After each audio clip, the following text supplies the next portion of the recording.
Hello students, तो मैं उत्कर्ष यादव एक बार फिर से आप सभी का स्वागत करता हूं आपके अपने इस YouTube channel wisdom math academy पर। स्टूडेंट्स, आज हम चैप्टर 6 के अंदर डी मॉर्गन्स लॉ को पढ़ेंगे। तो चलिए देर न करते हुए हम आज की क्लास को स्टार्ट करते हैं। आज का जो हमारा टॉपिक रहेगा वो हमारा क्या रहेगा? D Morgan's law.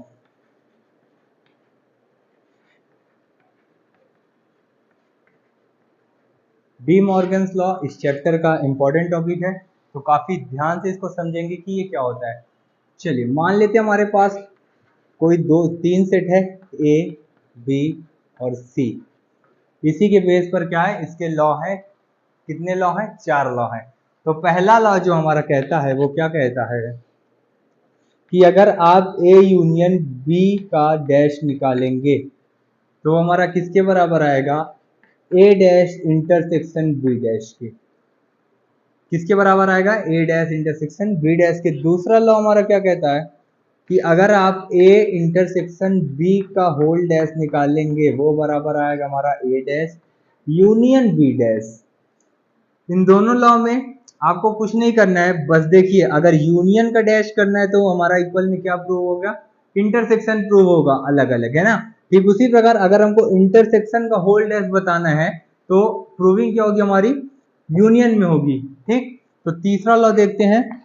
तीसरा लॉ है वो क्या है कि अगर आप A symmetric difference B union C निकालेंगे तो वो किसके बराबर आएगा? A symmetric difference B union का चेंज किसमें हो जाएगा? इंटरसेक्शन में बी, सॉरी फिर ए सिमेट्रिक डिफरेंस सी। तो ये होता है तीसरा लॉ। ठीक इसी प्रकार चौथा भी लॉ है वो क्या है? चौथा लॉ ये है कि अगर आप A symmetric difference B intersection से निकालेंगे तो वो जो बराबर आएगा क्या कि A symmetric difference B intersection change हो जाएगा यूनियन में और ये हो जाएगा ए सिमेट्रिक डिफरेंस सी। तो ये हमारे क्या है? 4 लॉ हैं इसके। अभी हम एक लॉ को प्रूव करेंगे, बाकी उसी क्वेश्चन के बेस पर आपको तीनों प्रूविंग करना होगा। ठीक है, तो हम एक लॉ को प्रूव करते हैं। चलिए सबसे पहले लॉ उठाते हैं हम, कौन सा? ए यूनियन बी का whole dash is equal to क्या प्रूव करना है? A dash intersection B dash.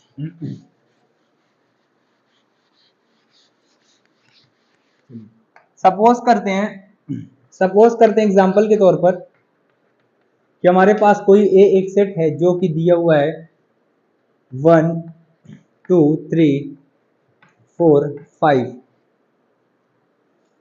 B कोई सेट है जो कि हमारे पास दिया हुआ है 2 3 5 7 और साथ ही में हमारे पास दिया हुआ है यू मान लेते हैं हमारे पास दिया 1 2 3। यू क्यों दिया? यू के ही मदद से हमारा क्या निकलेगा? ए डैश। इस वजह से यहाँ क्या गिवन है? यू गिवन है। तो 1 2 3 4 5 6 7 8 9 10 ये हमारे पास दिया है यू, है ना। तो चलिए सबसे पहला लॉ हमको प्रूव करना है, कौन सा? पहला लॉ हमारा ये कहता है कि ए यूनियन अगर बी डैश है तो वो क्या हो जाएगा? ए डैश इंटरसेक्शन बी डैश के बराबर। तो चलिए देखते हैं, अगर हम ए यूनियन बी निकालना चाहें यहां से तो यूनियन का मतलब क्या होता है? सबको क्या कर देते हैं? ऑल एलिमेंट्स को एक सेट के अंदर लिख देते हैं। तो जैसे हम ए यूनियन बी अगर निकालेंगे तो क्या निकलेगा? 1 2 3 4 5 7। 6 क्यों नहीं? क्योंकि 6 नहीं है किसी में भी, तो ये हो गया।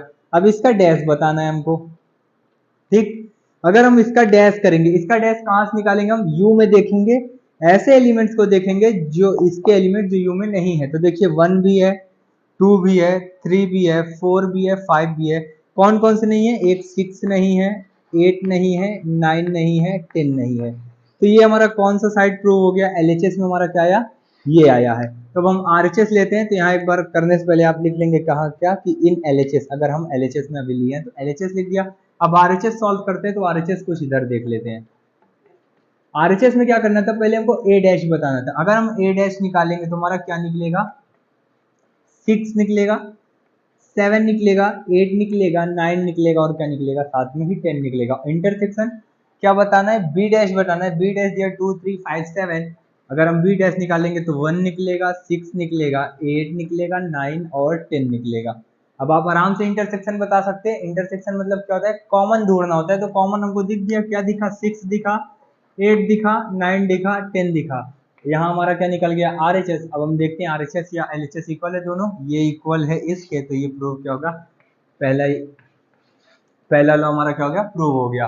ठीक इसी प्रकार जो और 3 लॉ है उस पे आप इसको रख कर ट्राई करेंगे और वो भी प्रूव हो जाएंगे, अगर आप एक एक स्टेप फॉलोइंग करेंगे तब।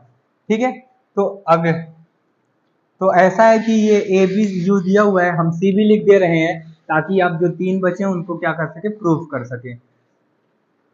यही रेज हो गया 5 6 7 8 9 10 इज इक्वल टू हमारे पास दिया हुआ है 1 2 3 8 9, ये दिया हुआ है ना।